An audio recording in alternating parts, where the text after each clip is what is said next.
I'm going to go ahead and reconvene the public session, and we've got two meetings a little bit overlapping. So we're going to go through some procedural things here to make sure and keep us legal. So with that, we are coming back out of closed session. I'm going to ask the city attorney to give a report of any action taken in closed session, please. Thank you, Madam Mayor. There was no reportable action taken in closed session. Thank you. I adjourn that meeting. Now we're going to go into the one that you all are here for. Ladies and gentlemen, I call the city council meeting to order at 7 o'clock. I'm going to ask the clerk to take the roll, please.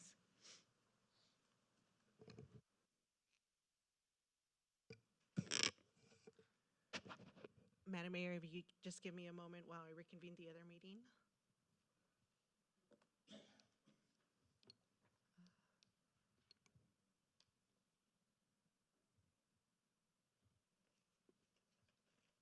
While she's doing that, we had a lot of closed session items today, so we had to have a separate meeting essentially for that.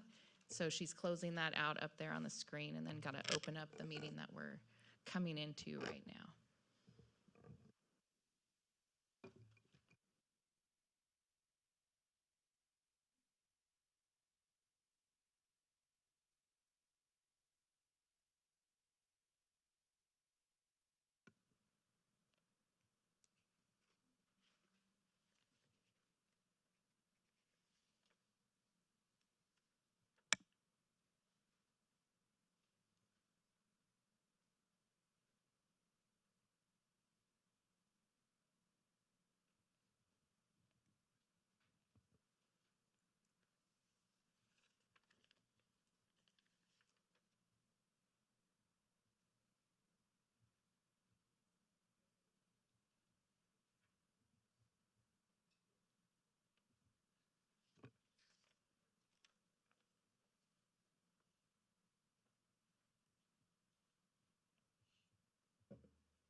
My apologies.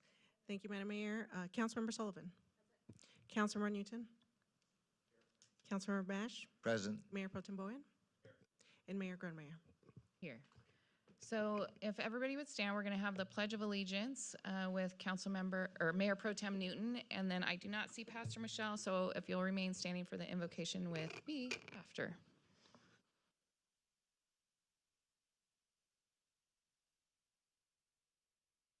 Flag of the United States of America, and to the republic for which it stands, one nation, under God, indivisible, with liberty and justice for all. Oh, you're covering. Awesome. Pastor Phil, I didn't want to put you on the spot because you weren't on the agenda. All right, perfect. Way better than me. Thank you, Pastor Phil. All right, honored to be with you all. Would you please pray with me? Heavenly and gracious Father, we thank you for the beautiful city that we get to reside in, that we are responsible for. And Father, we thank you for each one of our council members. Lord, we pray for great wisdom tonight. Lord, we know that wisdom comes from you, and I pray that not only would you give wisdom to them, which is more precious than jewels, but you would give the fear of the Lord and wisdom, Lord, that will enable all of their decisions, all the ways in which they represent our great city. Lord, may you give them that wisdom that's needed. May they be able to listen and hear the needs to accommodate the ones that need accommodation, but also to make decisive decisions where needed. Lord, we thank you for them. We thank you for the citizens of our great city. Continue to guard and protect us, keep us safe, and may this city, Lord, be founded upon your word and your standards, and may it bring glory to your name and be a blessing to your people. We thank you, Lord, for all that you've given, and in Jesus' name we pray. Amen. Thank you. Thank you, Pastor Phil. All right, well, we have some exciting presentations this evening.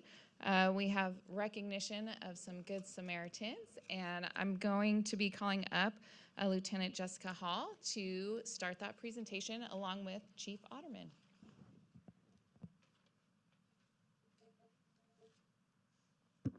Thank you, Mayor. Good evening, Council and members of the community. So tonight we come together, Chief Otterman and I, to recognize an extraordinary act of courage, compassion, and quick thinking shown by members of our community. Ordinary people who, in an unexpected and frightening moment, jumped into action. On Thursday, December 18th of 2025, the Patterson family was preparing to leave for a day trip to the beach. As Tim Patterson was loading up the bikes on their truck, they heard a car approaching and a loud revving of an engine and then a crash. Without hesitation, Mr. Patterson and his sons, Anthony, Caden, and Cash, ran to the scene. Their neighbor across the street, Craig Bond, also ran to the crash. They saw a vehicle flipped upside down on 7th Street with people trapped inside. Claire Patterson immediately called 911 and calmly provided dispatch with critical details that helped ensure a rapid response. Tim and Craig checked on the driver, who told then the driver told them that his 2 small children were trapped in the back seat. Anthony and Caden moved to the rear of the car to help a 4-year-old boy who was seatbelted in upside down in the back seat of the car. Working together, they carefully cut his seatbelt, secured the child, and brought him to safety. Caden then sat him on a nearby rock, introduced himself, and started talking about baseball to keep him calm, and obviously a terrifying moment for a 4-year-old. Meanwhile, Tim went back to the passenger side, where a 2-year-old girl remained trapped in her car seat, also upside down. Recognizing the risk of a possible neck injury, Tim made the thoughtful decision to not remove her from the seat, so he was able to remove the whole car seat from the car, put her pacifier back in her mouth, and sing to her to calm her down, and got her to safety until the fire department and the sheriffs arrived on scene. Law enforcement, fire, and medical personnel took over the scene, but by then, lives had already been protected through swift, compassionate action. This incident reminds us that heroes don't always wear a uniform. Sometimes they're just our community members that run into danger without fear and making calm, life-saving decisions under immense pressure. On behalf of the City of Norco, the Riverside County Sheriff's Office, and CAL FIRE Riverside County Fire Department, we thank and commend Craig Bond, Tim and Claire Patterson, their sons Anthony couldn't be here because he lives out of the state, so he had been home visiting, and then their sons Caden and Cash Patterson, for their bravery, humanity, and their unwavering commitment to the safety of others. Our community is stronger because of you, and I want them to come up here. Did you want to say anything? Yeah, real quick, good evening, Madam Mayor and members of the City Council and Patterson family. We are so grateful for you. It takes time for our first responders to get there, and then when people like the Patterson family and Mr. Bond jump in there in action, you really do save lives, and we're very appreciative of what you did. So thank you to all of you, and we should give them a round of applause for sure. All right, and if council will join us at the dais, we have pins for you guys, and we'll take pictures real.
guys got the gold ones. You got the nice ones. So if you guys will turn around, we're gonna have a little photo op with the whole group.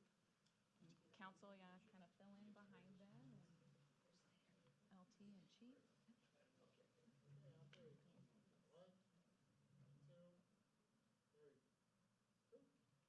One there? Oh, yep, and one for.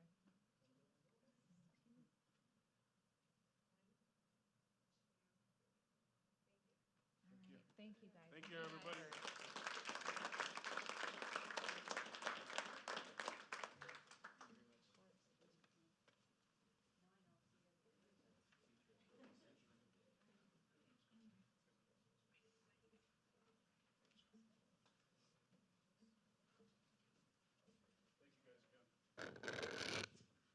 So thank you again. That's the good stuff right there. And it's one of the reasons why Norco's just an amazing place to be, because our community members step up when it's needed. So thank you to them. I'm going to call upon the city attorney at this time to give us our legislative update. Thank you, Madam Mayor. And I know that when you said we had some exciting presentations, you were also referring to the 2026 legislative update from the City Attorney's Office.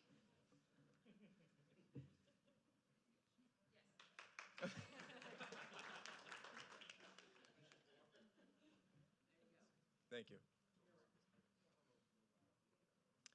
Janet, are you bringing it up? Is it on the screen? There we go. Great. Thank you. New laws for 2026. So the general highlights statewide. This is the first year of a 2-year legislative session. Over 2,300 laws went to the governor. 900 bills went to the governor. 2,300 were introduced. The priorities for the state were the re-election of Donald Trump and the Palisades Eaton fires. Looking to the local levels, the city level, the priorities were homelessness, sober living homes, Brown Act, housing, and wildfires.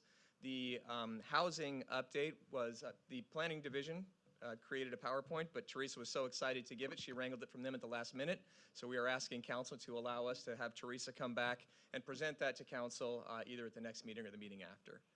For today, the non-housing bills, starting with the homelessness, these were budget bills. Normally, the state had budgeted about $1 billion in homeless assistance.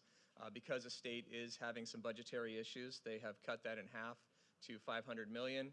Here's a showing of what the state has funded for homelessness in the past years. You can see this year they've cut that in half, so they are experiencing some budget issues. Looking to sober living and recovery housing, what kicked this off was in 2024, the state auditor did a report of sober living and DCHS, and the conclusion was that the state doesn't have enough resources to investigate all the sober living homes. So there was a package of bills that were put forward, sponsored by the League of California Cities. Of the 4-bill package, 2 were passed, 2 didn't make it to the legislature. So the 2 that passed dealt with notifying persons. One says that DHS must notify individuals when their complaint has been received, when the investigation concludes, and the outcome of the investigation. And it also requires DHCS to notify a city if there's a new license that's approved within the city's jurisdiction. What was rejected were bills requiring DCHS or other entities to conduct timely investigations. So one bill that was floated would have required DCHS to meet certain timelines. If they couldn't, the county or a city could take over the investigation and investigate unlicensed sober living homes. And the unlicensed portion was kind of the tool and the hammer that cities and counties were hoping to get, because there isn't much a city can do to regulate unlicensed group homes because of the protections of the ADA and state disability laws. So we were hoping to have that law passed. It didn't make it out of the legislature. The next one would have required DCHS to complete analysis within a certain amount of period and investigations within a certain period. The legislature didn't want to put them under those time periods, so it did not get to the legislature. The biggest bill of the year that is a non-housing bill was SB 707. That is our changes to the Brown Act, and that made sweeping changes. It's going to create some operational issues for cities.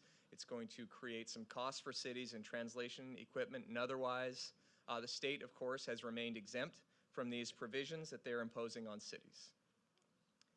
So the new provisions of the Brown Act apply unequally across cities. Some provisions apply to all cities. Others only apply to this new category called eligible legislative bodies. Eligible legislative bodies are a city council. Legislative bodies are all legislative bodies in a city, including planning commission. Fortunately, they've limited it to a city council in a city of a certain size or a city located in a county of a certain size, and that includes the city of Norco. We are in Riverside County, which has about 2.5 million people, which qualifies this city council as an eligible legislative body. Looking first at the provisions that apply to cities generally. First is alternative teleconferencing. The just cause provisions were extended. They had a sunset date. And it also confirmed that mental or physical disabilities, we could give just cause without limit to comply with the ADA. I think that was the opinion that everybody had anyway, so that's just codifying what the general thought was on ADA and Brown Act.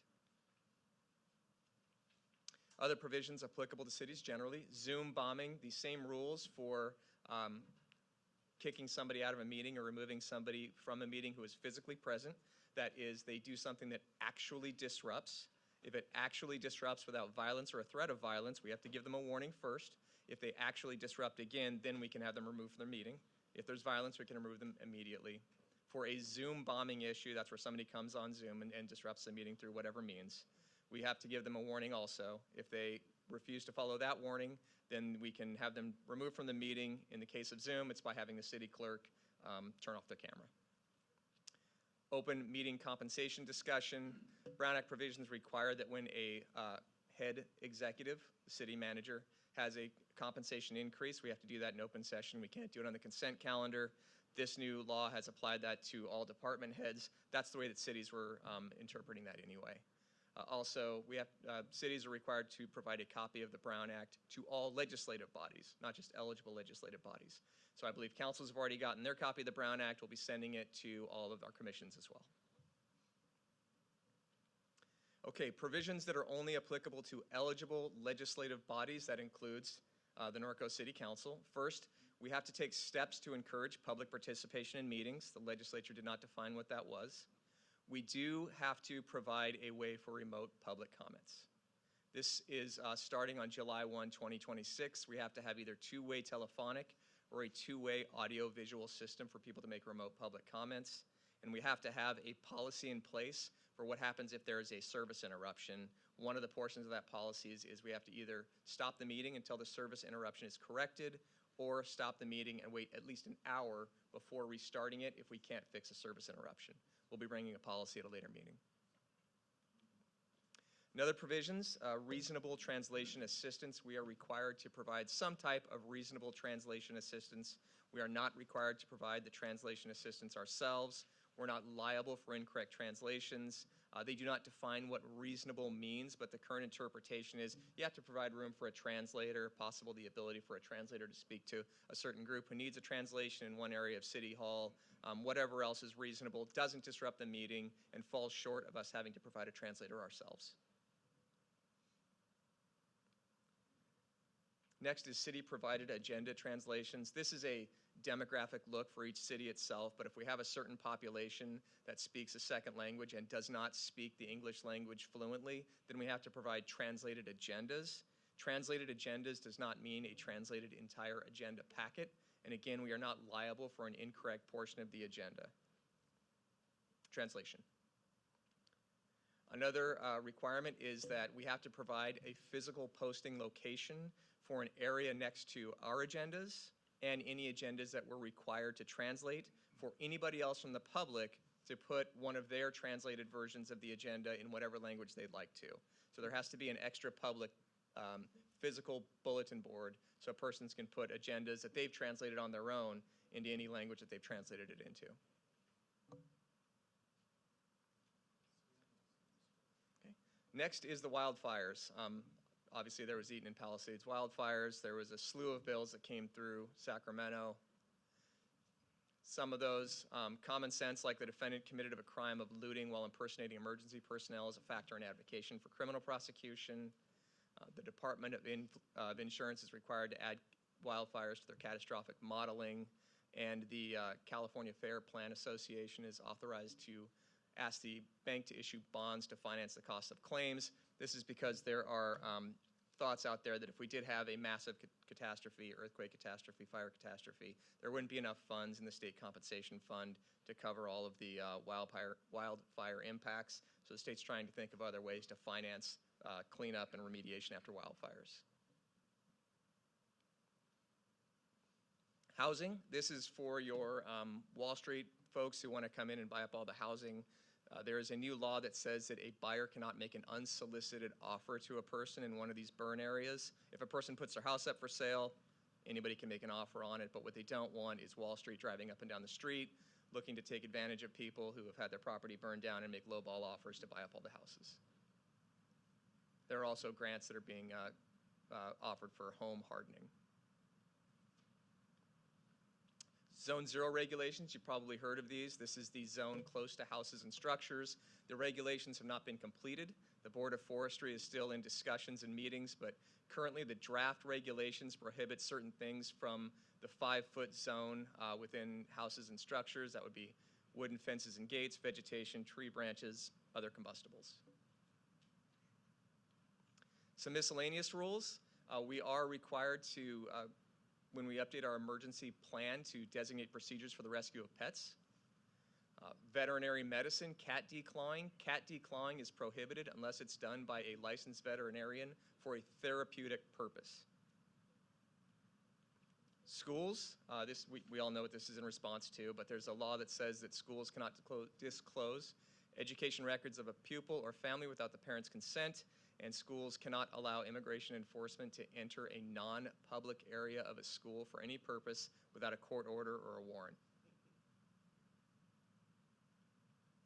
Other miscellaneous, livestock disposal, composting is allowed when it's pursuant to natural causes or on-farm processing. Employee relations, contracts in restraint of trade. A lot of cities use contracts with public safety to say that if you train, you have to serve the city for 5 years, and the city pays for it.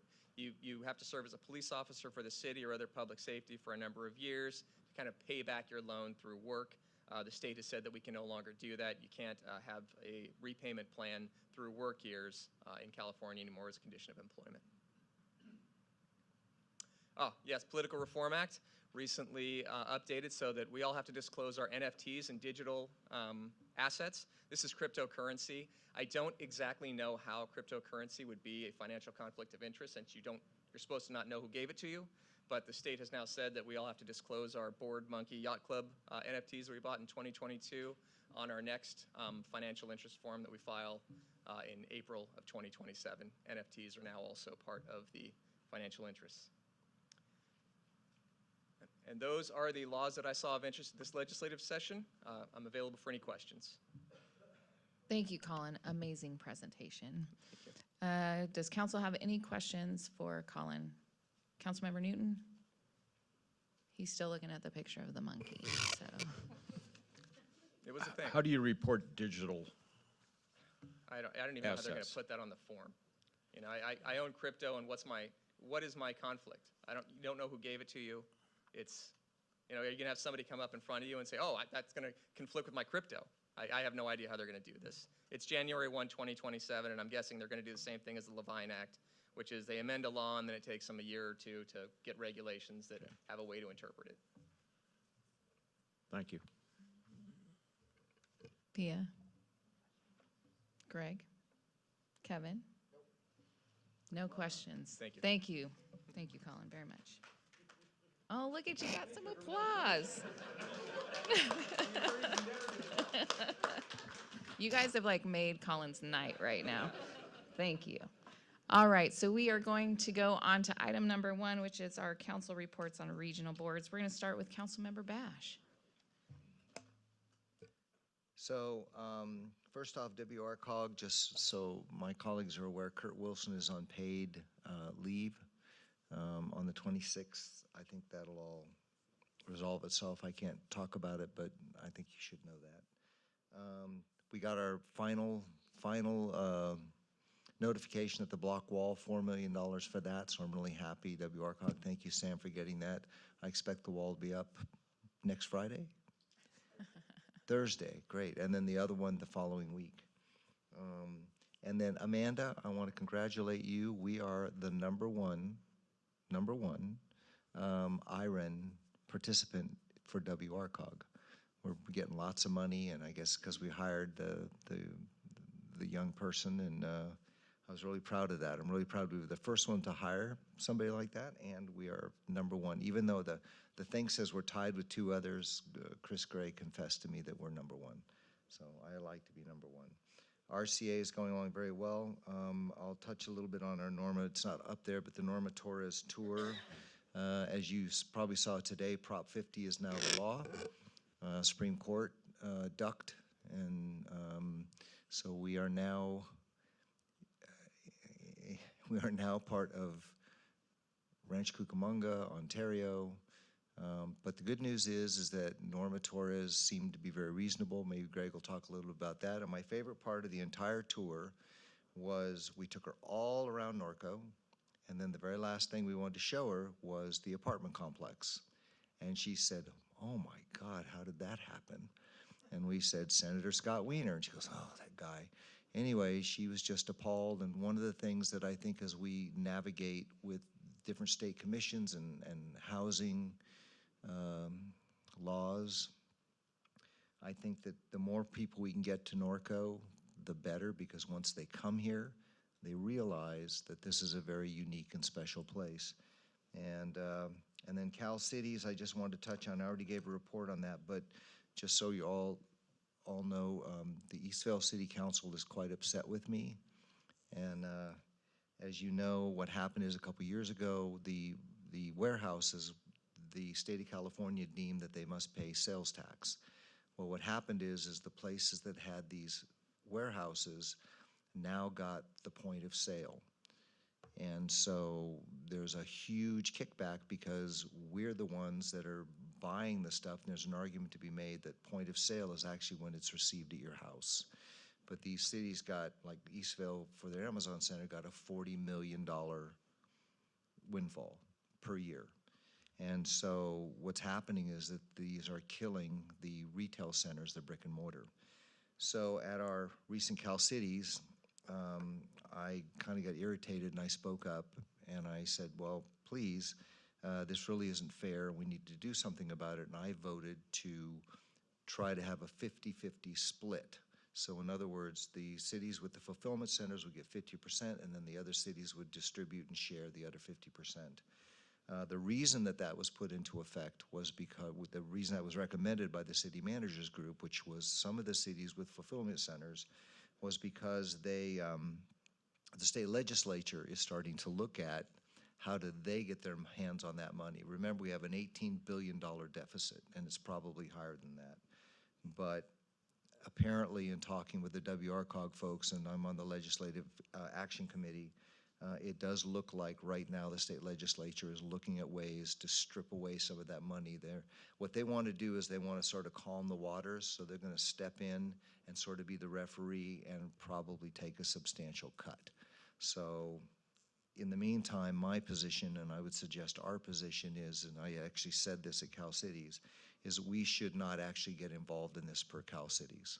We should actually just sit back, because it's so divisive. I mean, Eastville is absolutely furious with us. And I would rather, we have other things that we want to do with them, and I just don't think if we get involved in it and we sort of try to encourage the state legislature to do something, I just don't think it pays, and I don't think we'll go anywhere with it. So, and I also don't think the Cal Cities, even though the vote was to help the smaller cities with no retail centers, I don't think Cal Cities is going to take it up either. The vote was too close, and they all threatened to quit Cal Cities. And because of the size of their cities, that's a substantial amount of money, and I don't think Cal Cities is going to want to go down that route. So I just want to let you know that for me, I'm not apologizing for the position I took, because I have to stand up for our city. I have to stand up to get that sales tax. So, but hopefully the waters will calm. I know Lissette's working on it. But just in case you run into somebody from Eastvale and they flip you off or something, just know that I did that. That's all I have. All right, thank you. Councilmember Sullivan.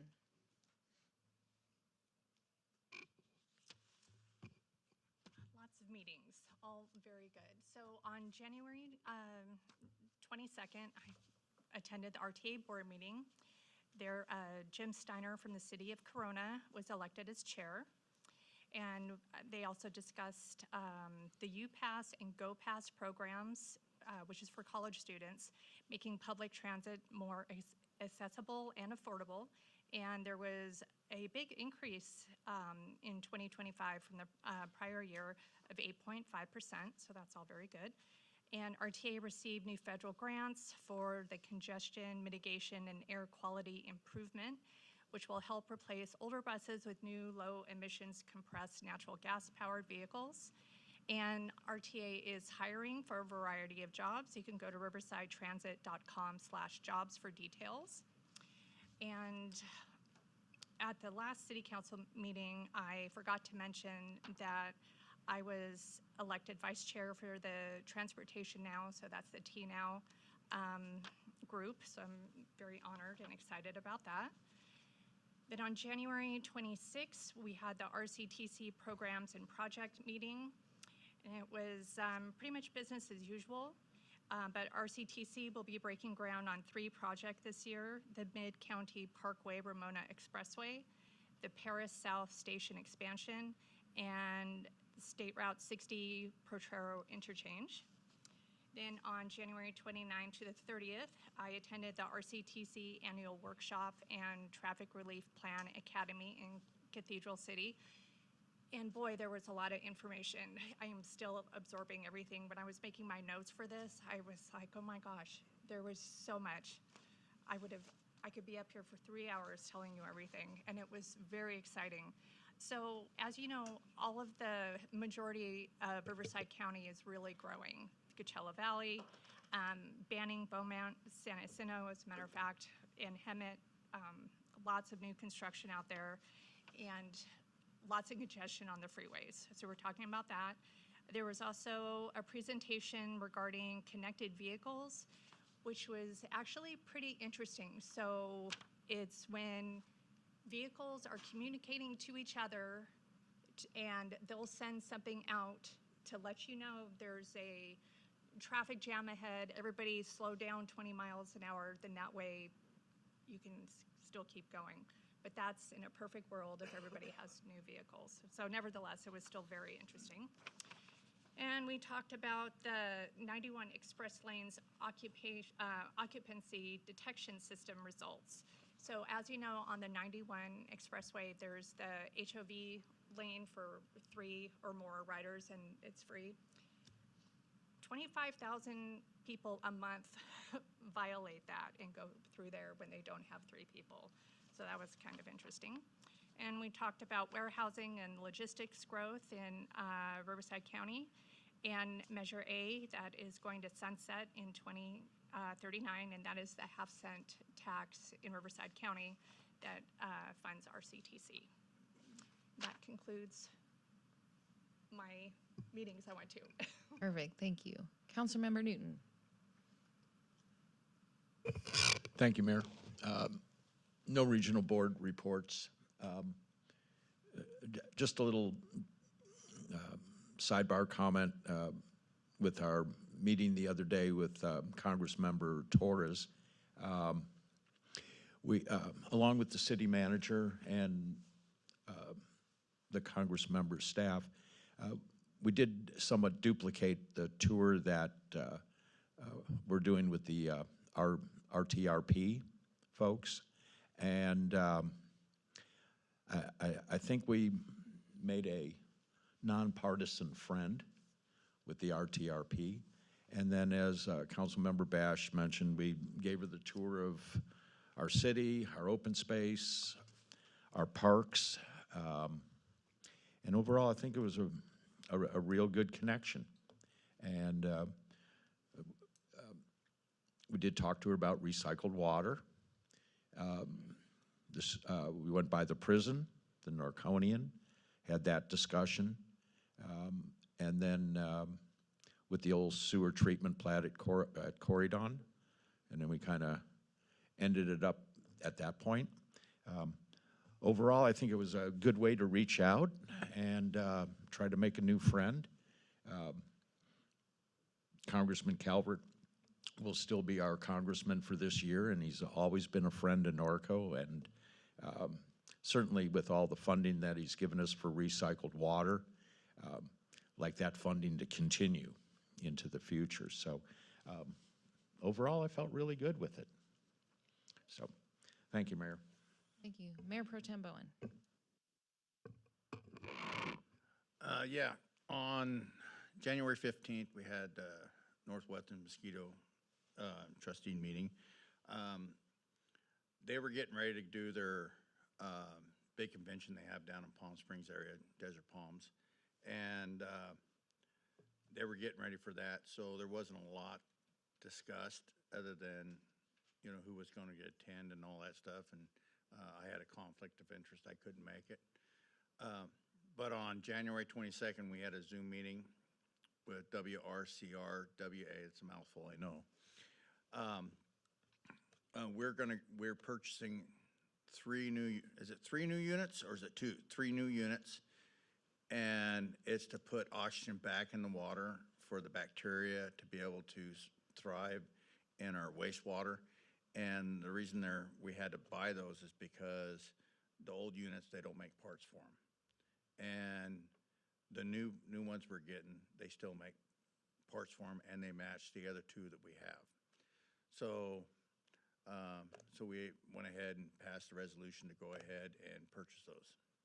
And then on January 22nd, it was a grand opening, ribbon cutting at Valley Square down here. And just on a little side note, they weren't too happy with us when we were there. I was the only one there, and I apologized. They want to know where Kevin was at, and I said he was busy up north. And I explained that, and they were okay with that. But they, when they got up and spoke, they were saying Norco was really tough to deal with. And I explained to them, I says, well, we don't like change. But now that you're a part of Norco, I told them that they need to come to our fair, they need to come to our rodeo, they need to come to our horse week, they need to come to our Day of the Cowboy to get a bit more familiar with it. And with that being said, then we can stick all our people that are going to hit them up for donations. And I warned them about that. But all in all, it was, when it was over, they came up and we shook hands. But I did not apologize for, we don't like change, and we're proud of that. So, but at the same time, I did welcome them to Norco. And it's a very nice facility, even though it doesn't fit our decor, but it went well. And that's all I got. Thank you, sir. So for my report, City Schools meeting was last week. We met with Corona Norco Unified School District. We received updates on changes at some of the local schools. The school district is putting quite a bit of money into the various schools. Norco High School, they're just about finished with the tennis courts. The new scoreboard has been put in for baseball. They're working on upgrades to the Performing Arts Center. The library is getting a refresh. For those of you that attended Norco High School, the library still looks the same as it did all the way back to original, yeah. And so that's finally getting an upgrade so that students there have a more modern facility.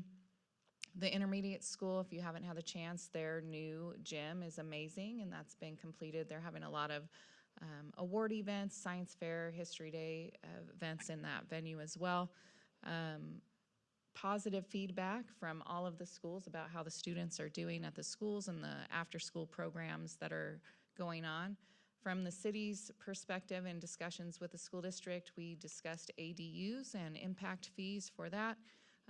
That can be a little bit of a complex issue, so we are having a separate meeting next month with the business department at the school district to talk about impact fees for ADUs specifically as they relate to school fees. We talked about evacuation plans for the city and for schools in particular. Again, fire drills are still the same as when y'all went to school. We all go stand out in the grass and wait for a bell to ring to go back in. Probably need to look at something a little bit more significant given the impacts of wildfires in other events that unfortunately happen in our world today. So we'll be looking at that issue together as well.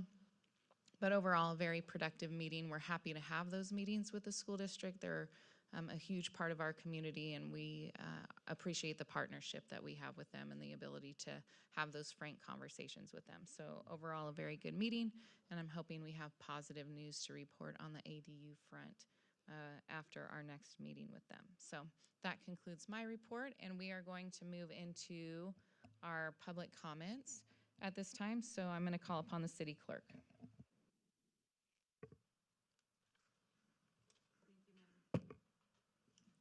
Thank you, Madam Mayor. We have 2 speakers. All items listed under the consent calendar are considered to be routine and may be enacted under one motion. I'm sorry. Pardon. This is a time when persons wishing to address the presiding governmental body regarding the consent calendar, legislative matters, or items within the subject matter jurisdiction of the legislative body. Please submit a speaker card to the meeting clerk. Please limit comments to 3 minutes or less. The Brown Act limits the governmental body's ability to respond to comments on non-agendized matters at this time such as comments are made. The governmental body shall not discuss or act relative to any general public comment. Madam Mayor, the first speaker we have is William Edelbrock.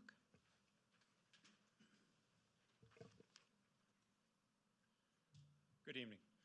I just wanted to share some concerns that I have that were recently brought to my attention. I have a small business on Industrial Avenue, and we were notified approximately 2 weeks ago that the city is going to paint the entire street red, so there'll be no street parking. Now, I understand what precipitated that. At the end of the cul-de-sac, there is a business. There was a struggle with a FedEx driver that got stuck, and he could not get out. That sounds like poor driving skills, but regardless, if the problem is at the cul-de-sac, why are we prohibiting parking on the entire street? This impacts at least a dozen businesses. Our employees park on the street, our customers park on the street, and to take away the street parking because of a problem at the end of the cul-de-sac seems like taking a sledgehammer when you need a tack hammer.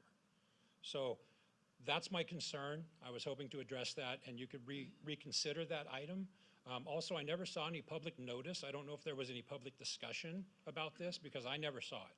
And we were never notified, neither were any of the property owners. So that's all I have to say. Thank you very much.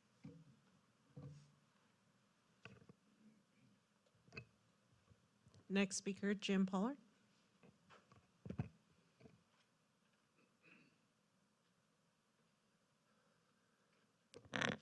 Evening, Mayor, Council. As you know, or maybe some of you know, that I'm a volunteer up at Ingalls Equestrian Event Center. I've been there for at least 9 years, and I volunteer on Mondays and Tuesdays. And after this last weekend with the event that they had up there, I'm just heartbroken at the damage that they did to the Kathy Acevedo memorial area with food, grease, and stuff poured on, I won't say dump, but on the existing new bricks that we have. The top of the pony wall that has the finish on it has oil and damage to it. They had barbecues going, and the briquettes were just dumped over the wall right in front of where the horses and the stagecoach are. Very obvious. They didn't try to clean up anything. This is heartbreaking to me. They discredited the city. The vendors, this is the worst I've ever seen vendors. They just left trash, piles of it. Little tiny car parts piled up by Kathy Acevedo's, the brickwork there, and then over into the area by where the flagpoles are. They had a vendor, and I wasn't there, but there's these little tiny things that they use for the cars to pump up the air in the tires, and they almost look like they have a needle on them. They're a little plastic with like a little needle on there, and there's, I won't say hundreds, but there's a lot, and they're so tiny. An 80-year-old guy like me, I'm going around there trying to pick this up, and I don't know if a magnet will even pick them up. I hope that there was a cleaning fee or something for the city, or somebody that lets these vendors know that what they're coming into the city. And I think this is about the third time that we've had this vendor or this event there, and this is the worst I've ever seen it. And on Tuesday, when they finally got all their equipment out, they left hundreds of feet of 3-inch PVC pipe, drainage pipe, for the city workers to clean up. Where are we going to do this at our expense? We have a limited crew up there as it is, and they're trying to, take care of everything. And then there's another note, the discrepancy of when open writing is on the website and when they come up to get in, way up closed, and just the website. And if you try to load your horses up and get them up there and the events area is closed, that's not fair to our residents or anybody using that arena. Thank you.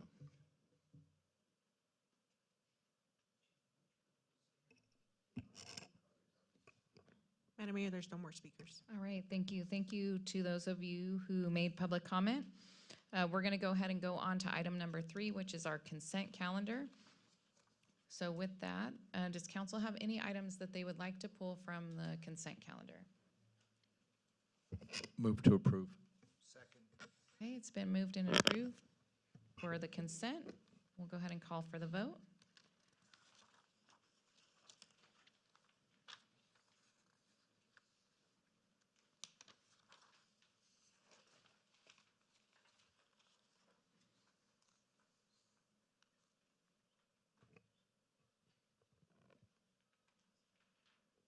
Madam Mayor, I'm going to go ahead and do the verbal. Okay, Not sounds good. showing all of them lit up.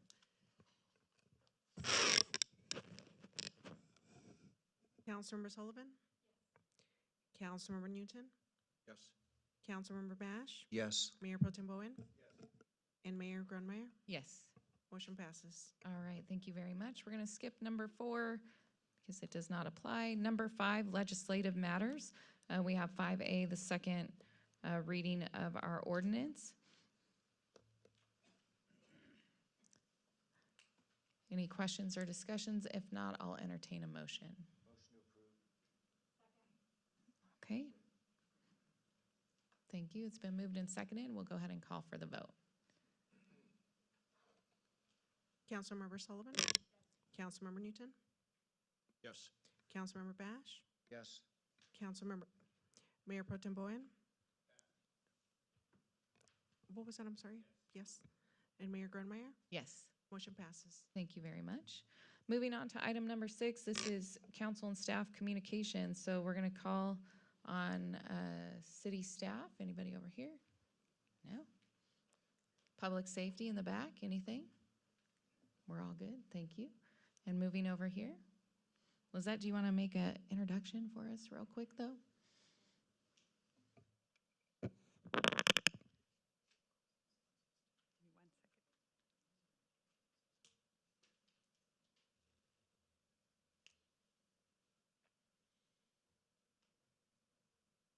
Super excited we got a position filled, so we're going to have an introduction tonight. That's okay. Yes, I would like to introduce Colby Cataldi, our new Community Development Director. Colby brings an impressive 28 years of diverse city and county municipal experience to Norco. I am confident that his expertise will be a tremendous asset to our community. Colby has an extensive background in various leadership roles. Most recently, he served as the Director of Community Development and Public Works for South El Monte, the Director of Community Economic Development for Rialto, Planning Official for Moreno Valley, and the Director of Planning and Development for Corona.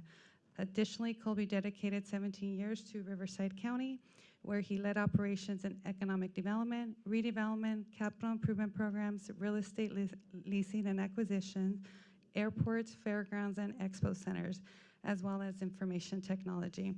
Higgs' experience also includes significant tenure of 5 years with Orange County Development Services Director, overseeing planning, building, code enforcement, and permitting one-stop services. Colby holds a bachelor's and a master's in urban planning and development from Cal State Fullerton. And on a personal note, Colby grew up in the Corona Norco area and is an alumni of Norco High School. He has raised his 2 daughters and is deeply connected to our community, and we're thrilled about the opportunity to serve our hometown. With that, please join me in welcoming Colby.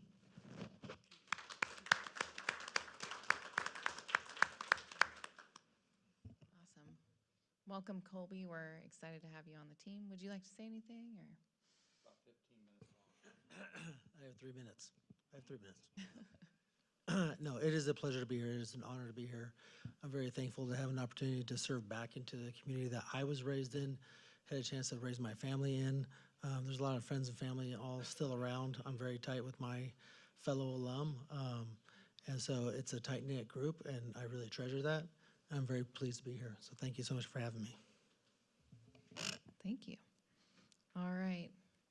Colin, you were good. I skipped over you. Any other comments this evening?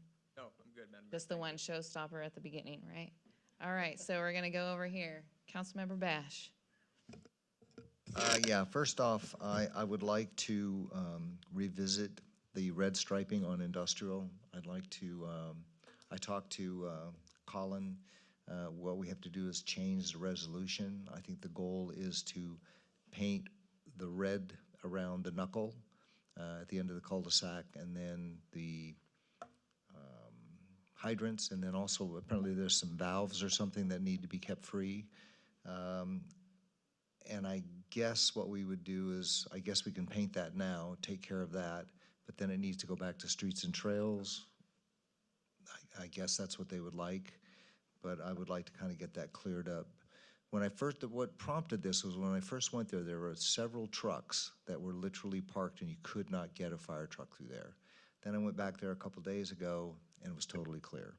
So I went, okay. So I think that, how do we do that process? And do we have to, I guess we have to agendize it. We do. We take a motion to reconsider tonight.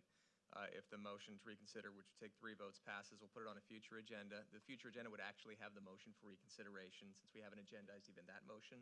So we'll put that on a future agenda. To save having to go another agenda, we'll just put that motion, and then the next action item, if that passes, will be council decision to change the resolution, and we'll put some options in there for council to consider. Well, I would like to make a motion then to revisit this at a future meeting to change the resolution. I have a question Yes, sir. under discussion then to the city attorney. Could I ask for Public Works Director's input on this motion? A brief staff comment is okay. We just don't want to have a council discussion. Correct, right. Just mostly on our brief discussion this morning on notification and just direction. If you would comment to that. Specifically, you're at. Well, I don't want to take it from you, but we have notified all the residents on industrial? Yes, all the property owners have been notified along with the tenants. And no work has been done? No work has been done. Okay. And any signage replaced? None. Okay. That's all I had. Okay, so then at this time, we have a motion and a second for reconsideration of the painting of curbs on industrial. So any further discussion? We'll go ahead and take a vote then. Councilmember Sullivan? Yes. Councilmember Newton? Yes. Councilmember Bash? Yes. Mayor Pro Tem Bowen? Yes. Mayor Grunmeyer? Yes. Motion passes. All right, thank you. Second, we spoke with Deborah Rosenthal today, and she recommended that we talk to Kelly Ciarto, and I'm wondering, Lisette, should I just call Kelly, our senator, or should you try to set up a meeting to see if he can give us some assistance and bring him up to speed on this? I'd also like to talk to Natasha. I can call Natasha. I can call them all, but what's the best way we should do this? What she's recommending is that for the prison, we try to tie the hands of the state in which if there's a change in terms of the property, and correct me if I'm wrong because you were on the call today, Colin, what we want to do is they have to essentially take care of the historic properties for the most part as it transitions into a new owner. Did I get that right? And so we want to talk to Kelly, we want to talk to Natasha. We already have a buy-in from Norma Torres, we have a buy-in from Congressman Calvert, Congressman Takano, even one of our senators. So I think she's suggesting that right now it might be very difficult, although I think I disagree with her. She's also going to send out a letter to respond to the keeper of the National Register and the nonsense they just sent us. So however you want to do it, we'll talk later on that. And then I'm curious, what's the update? Do I have any update on the sewer line from the gentleman that came in last week? Have we looked at that? Is that our responsibility? The claim has been forwarded to PERMA. Say again? The claim that he issued has been forwarded to PERMA. Okay, great. And then Amanda, so I could tell you're furious.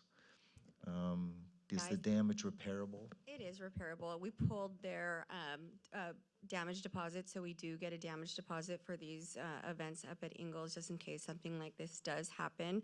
TNR Fuels, you know, their event keeps growing and growing, and so they just need to learn how to manage it. So we are going to have a call with the promoter of the event and require security if he wants to come back, and also a parking plan, and just having our own security there that he's going to have to pay for during those events. So And we'll have to block off that area, or was it blocked off? Did they just go around it? they can go around it. We just typically, you could put up the bicycle racks, but I don't think any were up, but you just expect people to be respectful of a monument like that, and they obviously weren't, so now they're gonna have to pay for security if they wanna come back.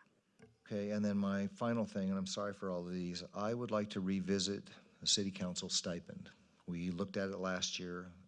It's becoming increasingly expensive to sit on council. For myself, I wouldn't take it, but I think in the future, I think in order to attract people, the travel, the time it takes, I'd at least like to have another discussion because we have to do it before the next election.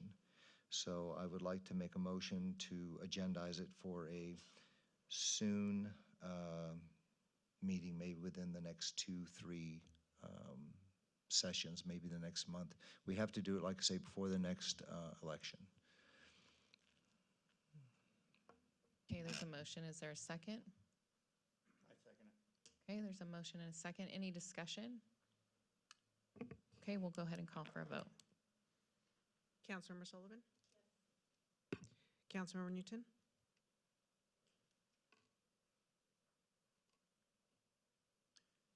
Yes. Councilmember Bash? Mayor Pro Tem Bowen? Mayor Grunmeyer? Yes. Motion passes. Okay, thank you. All right, thanks, Kevin. Mayor Pro Tem Bowen, Yes. any words of wisdom or anything you wanted to share? Yeah, I'd like to thank Kevin for all the hard work he did on the block sound wall that he did with WRCOG along with Sam. And that's going to be a big, big deal. And I really appreciate all the hard work you guys did on it. It's going to look nice. And another I have to say something there. You know what? Council has to take credit for that. And the reason is, one of the mistakes we don't make is a lot of cities rotate people sitting on WRCOG. Rotate people. We don't do that. And when you rotate, what happens is it takes you a couple of years just to figure out what's going on. And because you allowed me to sit on WRCOG, I'm able to make the relationships to get things like the sound wall. And then also Sam has to get a ton of credit because everything Chris Gray needed, he got to him right away. So Chris was bent over backwards to say what he loved working with you. So don't give me as much credit. It's really Sam wants to stand up. And then I'd like to, Lizette, thank you for all your hard work these past couple months. You've done a heck of a job. Department and Fire Department, thank you for recognizing our citizens. That goes a long way with everybody. So I want to thank both the Fire and the Sheriff Department, and thank your deputies and all the firefighters for all the work they do. And that's all I got. Perfect. Councilmember Sullivan. Councilmember Newton. Thank you, Mayor. I'm not sure about the rest of you, if you received a couple of resident inquiries and complaints about Vine Avenue, the speeding on Vine. I forwarded those to city manager and our lieutenant this morning. On the same note that our Streets and Trails Commission is looking for projects, I'd like to ask or agendize that the Streets and Trails Commission look at a viable solution, either for traffic calming, whatever we can do to slow down the traffic impacts on Vine. Second. All right, we have a motion to agendize discussion on Vine Avenue. And take a vote. Nope. I shouldn't have asked for discussion before. We can't talk about it till it's agendized. My mistake earlier. Thank God you guys didn't want to talk. So there we go. Councilmember Sullivan? Yes. Councilmember Newton? Yes. Councilmember Bash? Yes. Mayor Pro Tem Bowen? Mayor Grunmeyer? Yes. Motion passes. Perfect, thank you. We'll discuss that later. Anything else? Councilmember Newton? No. Awesome, thank you. So I don't have anything else. I do have something to read as we get ready to adjourn the meeting. I don't know why the beginning of the year in Norco sometimes can be pretty tough, and we've lost some pretty monumental people. We have another loss to our community. Phil Ogden was a long-term Norco resident who invested countless hours to build a sense of community and horsemanship here in the city of Norco. Phil was one of the founding members of the Saddle Sore Riders, a trail riding club that obviously still exists today. Hopefully you've seen the signs of their monthly rides. After moving to Norco in 1983, Phil and his wife, Donna, brought a ranch into Norco and began to experience and share the benefits of living in Horsetown, USA, a city where you keep your horses and other farm animals in your backyard, ride the trails throughout the entire city, and tie your horses to hitching posts to enjoy restaurants and shopping in town. There's a whole bunch of information about Phil that people have been sharing, and we just would like to close the meeting this evening in honor of Phil and his dedication to the city of Norco. So if you'll join me in a moment of silence, please.